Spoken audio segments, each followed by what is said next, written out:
হাসপাতালের নিরাপত্তা ব্যবস্থা তথা চিকিৎসক, নার্স এবং সকল স্বাস্থ্যকর্মীর নিরাপত্তা নিশ্চিত করতে এর ভিতরে যেটি আলাপ আলোচনা হয়েছে আমাদের প্রত্যেকটা স্বাস্থ্য উপজেলা কমপ্লেক্সে আমরা নিরাপত্তা ব্যবস্থাটা জোরদার করেছি। কিছুদিন আগে ওসমানী উদ্যানে আমাদের যারা উপজেলা হেলথ কমপ্লেক্সে কাজ করেন সরকারি চিকিৎসকগণ তারা এটি বলেছিলেন এবং তাৎক্ষণিকভাবে আমি সেই ব্যবস্থাটি সমস্যার সমাধানের চেষ্টা করেছি। ব্যাপারটি ধীরে ধীরে আমরা সিচুয়েশনটি নিশ্চয়ই উন্নত করতে সক্ষম হয়েছি।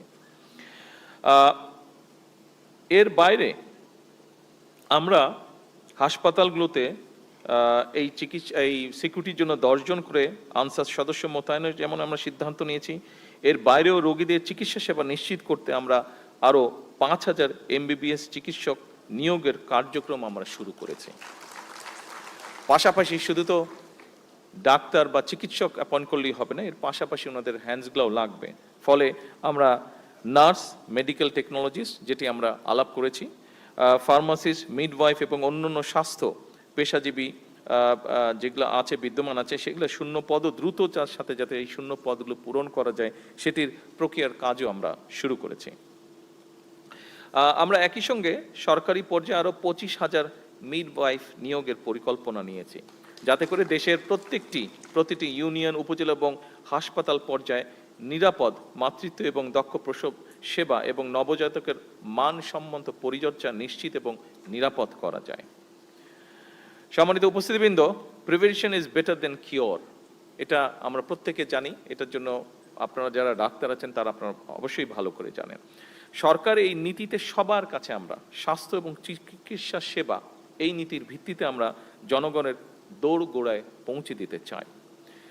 এখানে আমরা দেখেছি একটু আগে একজন ডাক্তার বলেছেন ওনার বক্তব্যে যে 2 দিনে 800 রোগীকে আপনাদের টেক কেয়ার করতে হয়েছে, যেটা একজন ডাক্তারের জন্য আসলেই এটা একটা অমানবিক অবস্থা হয়ে ওঠে অনেক সময়। এবং সেজন্যই আমরা চিন্তা করেছি এই চিন্তাটা করা থেকেই, এবং ডক্টর জুবাইদা উনি ইম্পেরিয়াল থেকে যে এমএসটা করেছিলেন সেটা ওনার ছিল প্রিভেনশনের উপরে। তা আমি দেখতাম উনি যখন পড়তেন দেখতাম আমি বিষয়গুলো, এবং তখন থেকে আমার মাথায় ঢুকেছিল ব্যাপারটা যে কখনো যদি সুযোগ হয় আমরা এই দিকটাতে আমরা এই নজর দিব, এই দিকটাকে আমরা অ্যাড্রেস করব। এবং আপনারা অনেকেই আপনাদের ইউরোপে বিভিন্ন জায়গায় বিভিন্ন দেশে আপনাদের নিশ্চয়ই কাজ করার অভিজ্ঞতা হয়েছে। এর মধ্যে ইউরোপে কিন্তু এখন ওরা দেখেছে, হিসাব নিকাশ সব কিছু করে দেখেছে যে একজন রোগীকে চিকিৎসা দেওয়ার জন্য রাষ্ট্রের যেই খরচ হয় তার থেকে যদি প্রিভেনশনের ব্যাপারটায় জোর দেওয়া যায়, অর্থাৎ আমরা যদি এমন একজন ব্যক্তিকে ট্রেনিং দিয়ে রেডি করতে পারি যে ঘরে ঘরে গিয়ে মানুষকে অ্যাওয়্যার করবে যে কি কি কাজ থেকে বিরত, কি কি খাওয়া, লাইফস্টাইল কেমন হলে বিভিন্ন অসুখ বিসুখ থেকে দূরে থাকা যাবে, তাতে দেখা গিয়েছে যে রাষ্ট্রের খরচ অনেক কমে আসে।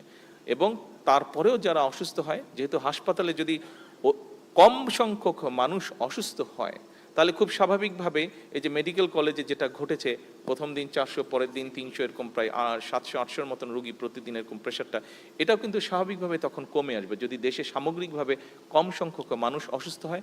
এবং মেডিকেল কলেজে আসার আগ পর্যন্ত যদি এই মানুষগুলোকে প্রাইমারি চিকিৎসা দিয়ে মোটামুটিভাবে সুস্থ করে ফেলা যায়, সেজন্যই আমরা হেলথ কেয়ারার নিয়োগের পরিকল্পনা গ্রহণ করেছি যে এই হেলথ কেয়ারার যারা হবেন তারা যাবেন আমাদের দেশে মোটামুটিভাবে কয়েকটি অসুখ বিসুখ, যেমন কার্ডিয়াকের ব্যাপার, কিডনির ব্যাপার, অসুখ, আপনার ডায়াবেটিকের বিষয়, অর্থাৎ এইগুলো কি কি লাইফস্টাইলটা কেমন হলে কি কি খাদ্যদ্রব্য পরিহার করলে কি কি খেলে এইগুলো থেকে রক্ষা পাওয়া যাবে, আমরা এই হেলথ কেয়ারার যারা আছে তাদেরকে আমরা এই বেসিক ট্রেনিংগুলো আমরা দিব। তারা গিয়ে ঘরে ঘরে গিয়ে নারীদেরকে যদি সচেতন করে, আমরা আশা করি আমরা আজকেও যদি কাজটা শুরু করি এটার আগামী 10 বছরের মধ্যে ইনশাল্লাহ এটার একটা এফেক্ট আমরা ভালো এফেক্ট আমরা পাবো। এবং সেক্ষেত্রে আমাদের ডাক্তারদের উপর একসময় গিয়ে চাপ কমে আসবে, একসময় গিয়ে রাষ্ট্রের খরচ, চিকিৎসা ক্ষেত্রে খরচ, সব কিছুর উপরে আমাদের চাপটা কমে আসবে। যারা অসুস্থ হবেন আমি ব্যক্তিগতভাবে আশা করি আমরা যদি মোটামুটিভাবে ইনশাল্লাহ এটাতে সাকসেসফুল হতে পারি তাহলে তারপরেও যারা অসুস্থ হবেন তাদেরকে আমরা অনেক বেটার ট্রিটমেন্ট আমরা তাদেরকে দিতে সক্ষম হব।